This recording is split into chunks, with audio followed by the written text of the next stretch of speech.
Hayot madrasasi. Menga keraksan. Muallif Gulbahor Rahmatullayeva. 4-qism. Olim aka ketishini kutib turgandek, to'yxonada to'satdan to's-to'polon bo'lib ketdi. Bir zumda signalni chalib, tez yordam mashinasi yetib keldi. Ichkariga hovliqib, yugurgilab kirib ketgan 2 nafar oq xalatli yigitlar zum o'tmay nasilkada kimnidir ko'tarib chiqib tez yordam mashinasiga ortishdi. Bu inson kesakdek qotib, behush bo'lib yotgan Samiya kelinoyi edi. Zum o'tmay to'yxona atrofida Akromning hech nimaga tushunmagan og'aynilaridan boshqa hech kim qolmadi. Dildora opa va boshqa yaqin qarindosh ayollarni Olim akaning aka-ukalari bitta-bitta mashinalariga solib, ko'zdan nari bo'ldilar. Akrom o'sha gezargancha turar, og'aynilari ham bir so'z qotishga majol topolmay, bir-birlariga savolomuz termulishardi. Bir vaqt ichkaridan Sohib amaki gandiraklab chiqib keldi. U yonida suyamoqchi bo'lgan qo'shnisi Mannobni itarib yubordi va Akromga betma-bet kelib, so'zsiz tikilib qoldi. Akrom otasining bor kuchi bilan tortgan tarsakisidan chayqalib ketdi. O'zini o'nglaganda ro'parasida yana otasini ko'rdi. Sohib amaki o'g'liga o'ksinib tikilib turar ekan, bu safar Akromni bag'riga bosganicha ho'ngrab, yig'lab yubordi. "Bolam, nima ishlar qilib qo'yding?" Sohib amaki o'g'lini quchib turgancha birdan ko'zlari olayib yonboshga quladi. Akromni do'stlari uni darhol ko'tarib chetga olishdi. Akrom esa turgan joyida serrayganicha qotib turaverdi.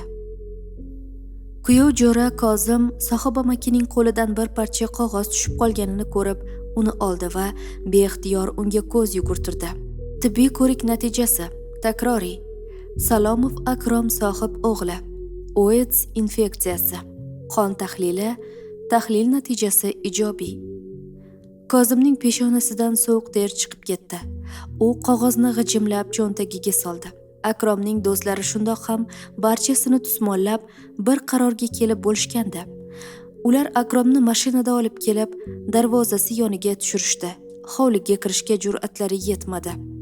Akromning yuragi yonardi. U ichida yig'ilgan barcha alamlarini kimdandir olgisi kelardi. Akromning otar o'qiga bu voqea zanjiridagi eng begunoh inson Shodiya nishon bo'ldi. Akromning aytgan so'zlari Shodiyaning butun hayotini izmidan chiqarishga yetarli edi. Akrom o'ylamasdan, to'g'rirog'i ataydan bor ixtiyorini shaytonning izmiga topshirdi. U chetga chirt etib tupurdi. So'ng zaharxandalik bilan kuldi va hammaga eshitilarli qilib, "Bu dushi dadam bilmaydilar-da, axir Shodiya." Yigitlarning quloqlari ding bo'ldi. Bugungi kun shunchalik yangiliklarga boy bo'lgandiki, navbatdagisi uchun ham hamma go'yo mazzaxo'rak bo'lib qolgandek edi. Akrom yig'ilganlarning nazarini his qilib tursa-da, xuddi ularga e'tibor bermagandek vishilladi. "Shodiya meni xotinim, eskichasiga ham, yangichasiga ham. Biz allaqachon zagsdan o'tganmiz. 2 kun oldin nikohimiz ham o'qildi. Kim meni qonuniy xotinimni tortib olarkan? Buni Shodiyani o'zi ham istamaydi. Biz nafaqat qog'ozda, balki hayotda ham allaqachon er-xotin bo'lib bo'lganmiz." Akromning do'stlari bir-biriga "he" degan ma'noda qarashdi. Ammo ulardan birortasi ham Akromga "nima bo'lsa bo'lgandir, hozir shu gaplarni o'rnima" demadi. To'g'rirog'i deya olmadi. Birovning pardadagi qiziga tuhmat qilganni Xudo uradi demoqchi bo'lgan bitta do'sti ham o'ylab ko'rib qo'lini siltadi. Xudo allaqachon urib bo'lgan bu yigitni. Akromning oshna og'aynilari tezroq bu yerdan ketishni harakatini qilayotgandilar. Ularning joniga Akromning o'zi oro kirdi. U darvozani ochib ichkariga bitta-bitta qadam bosib kirib ketdi. Akrom yo'lakda Nozila ammasiga duch keldi. Ammasi bor gapdan xabar topgan shekilli Akromga indamay yo'l bo'shatdi. Dadasi hovlida ko'rinmasdi. U onasining yoniga ketgan chog'i. Ertasi tushlik vaqtigacha uyda ko'rinmadi. Akrom dadasi bilan shom chog'i to'qnashdi. Tuni bilan uxlamagan Akrom kun bo'yi yostiqdan boshini ko'tarmadi. Ko'zini ochganida tepasida dadasini ko'rdi. Sohib aka dard alamdan qorayib ketgan, yuzidagi ajinlari chuqurlashib, qavat-qavat bo'lib osilib qolgandi. U Akromga tikilib turar, ammo nigohlaridan hech bir ma'noni ilg'ab bo'lmasdi. "Dada," Sohib aka kerakmas degandek ishora qildi va o'g'lining xonasini tark etdi. Akrom dadasining bir kunda cho'kib qolgan qomatiga qarab, o'zining o'sha mash'um dardni orttirib olgan kunini alam bilan esladi. Akrom va 3 nafar yurtdoshi Arizonaning markazida bir kvartirani ijaraga olishgandi. Ularning jo'raboshilari Ziyod aka 40 yoshlardagi namozxon kishi edi. Ziyod aka yigitlarga qattiq turardi. Kvartiraning ozodaligini muntazam nazorat qilishdan charchamas, yigitlarning har bir bo'sh vaqtini qat'iy nazorat qilardi. Ziyod aka yeyotgan luqmalarining halolligiga e'tibor berar, yigitlarning ko'rayotgan kinolar va o'qiyotgan nashrlarini ham tekshirishdan erinmasdi. Tabiatan erka o'sgan Akrom o'qish vaqtidagina o'zini erkin his qilardi. Ziyod akaning shuncha asrab avaylashi bir voqea sabab bekor ketdi. Ziyod akaning supermarket omborxonasida go'sht maydalayotib, elektr moslamasidan kuchli jarohat olib qolgani bunga sabab bo'ldi. Ziyod akaning ko'zini metall parchasi zararlagan. U shifoxonada jarrohlik amaliyotini boshdan kechirgan edi. Falokat bosgan o'sha kunda Akrom kvartirada yolg'iz edi. U ishdan qaytib, o'zi uchun muzlatgichdan u bu yegulik olib, kechki ovqatga tayyorgarlik ko'rish payida edi. Bugun 2 hamxonasi tungi smenada ishlaydigan kun bo'lganligi uchun Akrom yolg'iz qolgan edi. U zamonaviy bir qo'shiqni xirgoyi qilib buterbrod tayyorlar ekan, eshik qo'ng'irog'ining jiringlashi xayolini buzdi. Ko'zchadan qaragan Akrom eshik ortida besaranjom turgan bir qizni ko'rib hayrati oshdi. "Hay", dedi qiz eshik ochilishi bilan. So'ng Akromning osiyoliklarga xos chehrasiga biroz ikkilanib tikildi va so'zlay ketdi. "Hello, I'm Kate. Do you speak English?" "Yes, I do." Akromning javobi Kate'ni xursand qilib yubordi. Kate vijir-vijir qilib kir yuvish mashinasini eshigiga narsa qisilib qolganligini, ochishga kuchi yetmaganligini aytib yordam so'radi. Akrom ham o'z navbatida undan qayerda turishni so'raganida ro'paradagi eshikni ko'rsatdi. Akrom yarim soat urinib, mashina eshigiga qisilib qolgan temir tugmani sug'urib oldi. Kate minnatdorona boqib Akromni oshxonaga bir chashka qahvaga taklif qildi. Ular ancha suhbatlashib qoldilar. Oradan biroz vaqt o'tgach, ancha tillashib qolganlarida esa Kate unga chiroyli fujerda tovlanib turgan ichimlik taklif qildi. Akrom ichimlikni rad qilish yigit sha'nimga uyat deb o'zini oqlovchi o'yni o'yladi-yu, qizning qo'lini qaytargisi kelmadi. Yigit bilan qiz xilvatda qolsa, uchinchisi shayton bo'ladi degan so'zlar naqadar odilona aytilgan. Shu uchinchisi, ya'ni shayton, o'sha kuni hamma tashabbusni o'z izmiga oldi. Ertalab begona joyda ko'zini ochgan Akrom qo'shni xonadan chiqib kelgan Kate'ni yuzida odatiy ifodani ko'rib, ko'ngli joyiga tushdi. Akrom uning uyida yana 2 marta mehmon bo'ldi. Oradan 2 hafta o'tib, Kate'ni qop-qora tanli bir barzangi bilan yetaklashib xonasiga kirib ketayotganini ko'rganida esa ko'ngli ag'darilib ketdi va qaytib Kate'ni bezovta qilmadi.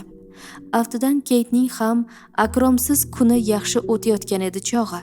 U ham yigitni qaytib esga olmadi. Bu voqealar Akrom yurtga qaytishidan 5 oylar chamasi avval sodir bo'lgandi.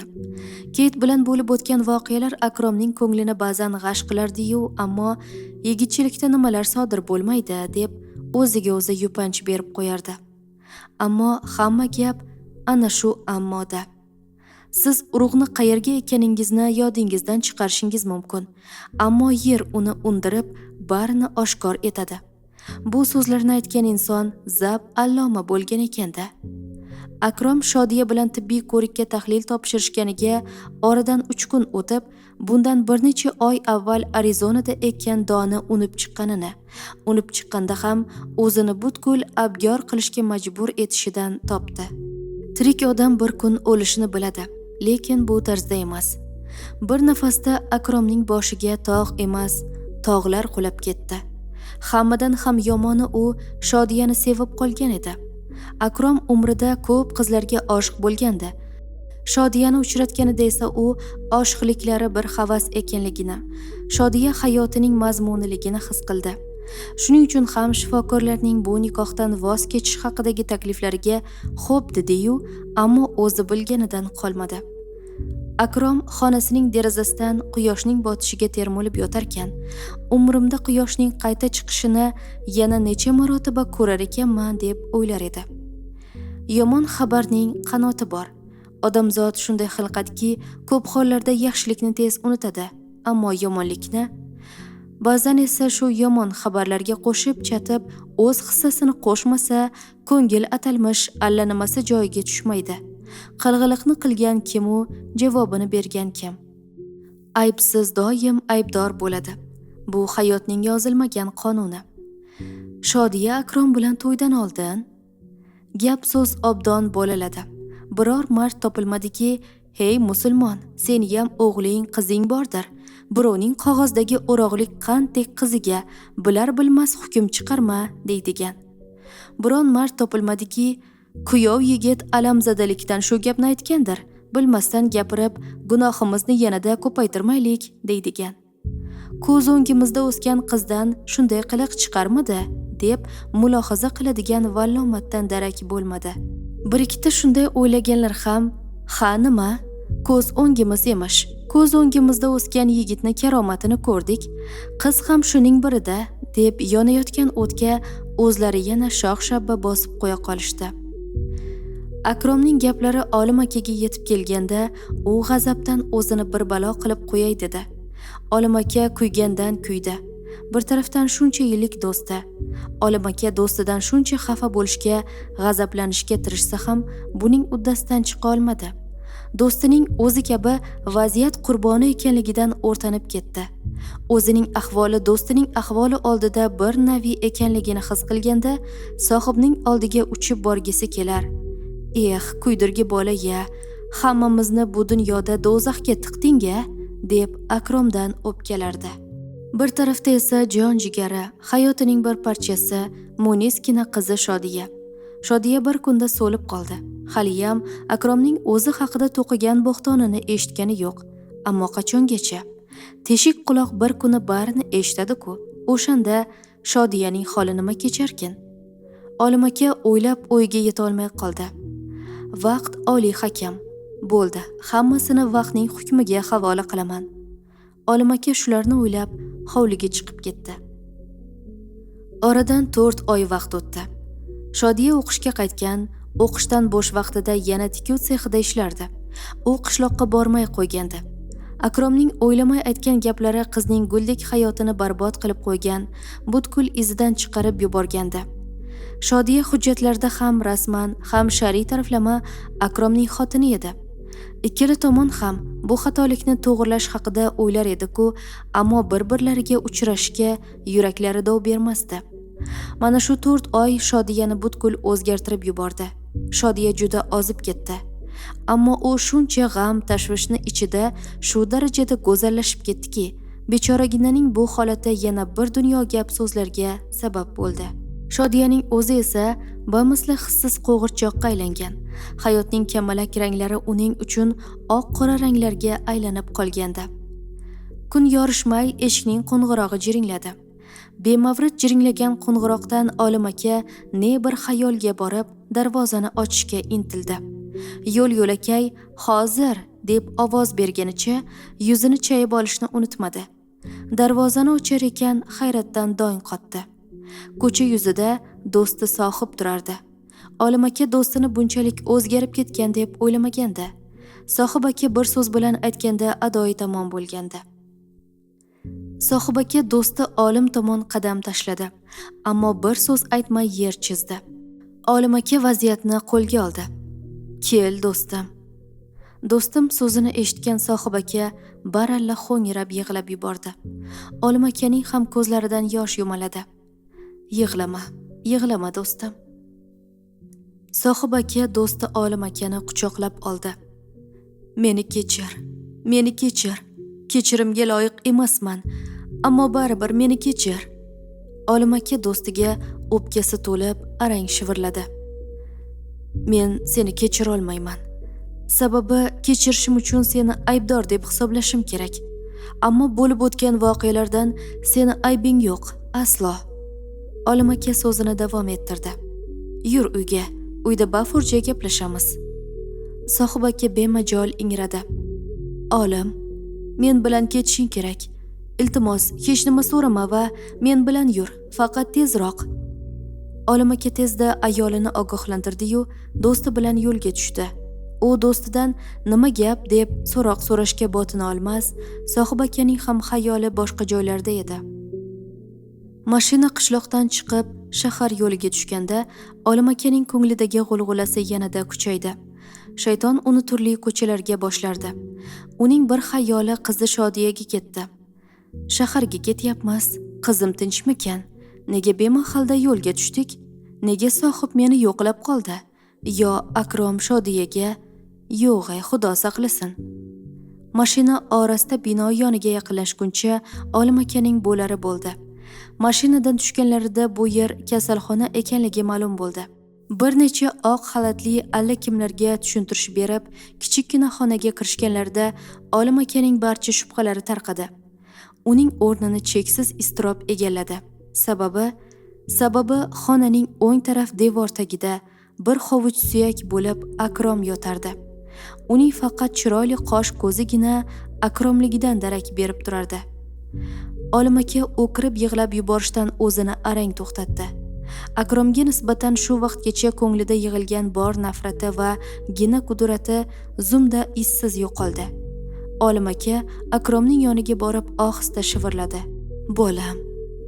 Tanasiga turli tomchi dorilar ulab tashlangan, ko'zini shiftga ma'nisiz tikib yotgan Akrom go'yo uyqudan uyg'ongandek besaranjom bo'ldi. U Olim aka emas, dadasiga yuzlandi. Dada, iltimos. Sohib aka Akromni zumda tushundi. U o'g'li do'sti bilan yolg'iz qoldirishni istayotganini angladi va xo'p ma'nosida boshini silkib, og'ir qadamlar bilan palatani tark etdi. Akrom Olim akaga bir zum tikildi va ming azobda bor quvvatini yig'ib so'zlay boshladi. Amaki, meni kechiring. Men qizingizdan kecha olmadim. Chunki u hayotimdagi yagona muhabbatim. To'g'ri, xato qildim.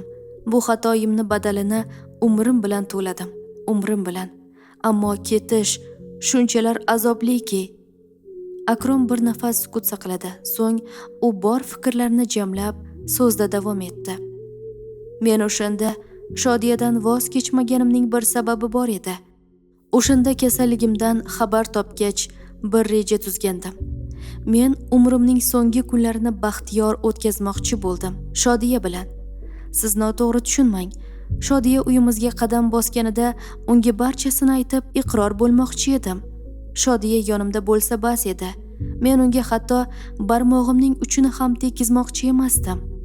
To'g'ri, men xudbinlik qildim, ammo men yana shularni o'ylagandimki, dunyodan o'tganimdan keyin Shodiya otam bilan onamning yagona merosxo'ri bo'lib qolishi kerak edi.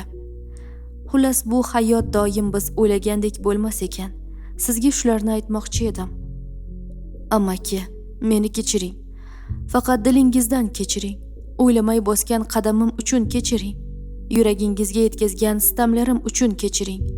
Qizingizga alam achchiq ustida tuhmat qilib qo'yganim uchun kechiring. Bariga sabab Shodiyani behad yaxshi ko'rib qolganim uchun kechiring. Kechirdim bolam, kechirdim. Bu ko'rguliklar peshonangda bor ekanda. Men kim bo'libmanki, seni kechirmasam? Hammamiz xom sut emgan bandalarmiz. Barchamizni Allohning o'zi mag'firat qilsin. Sen o'zingni urintirma. Iltimos, Shodiyaga meni, xullas, barini tushuntirib qo'ysangiz. Shodiyani shuncha azoblarga duchor qilishim sababi unga nisbatan muhabbatim ekanligini bilsa degandim. Mendan rozi bo'linglar. Akrom ko'zlarini bemajol yumdi. U dilidagi so'zlarini ayta olgunicha ham nihoyatda holdan toyib qolgandi. Bolam. Akrom javob bermadi. U go'yo bu dunyoda mavjudmasdek, borlik yo'qlik holatida yotardi. Olim aka dahlizda do'sti Sohibga duch keldi. Sohib aka uni tashqarigacha kuzatib chiqdi. Olim aka ketar chog'ida do'stining og'zidan eshitgan haqiqati bugungi tinglaganlari ichida eng dahshatlisi bo'ldi. Ko'rdingmi olim? Bolamni ahvolini ko'rdingga? Ozib-to'zib ketganini qara. Olamdan o'tsa, lahat qurtlariga ham ish qolmadi. Sohib akaning so'nggi so'zlaridan olim aka titrab ketdi. U do'stiga nima deb tasalli berishni ham bilmadi. 2 kundan so'ng peshin namozi o'qilgach, Akromni qabrga topshirdilar.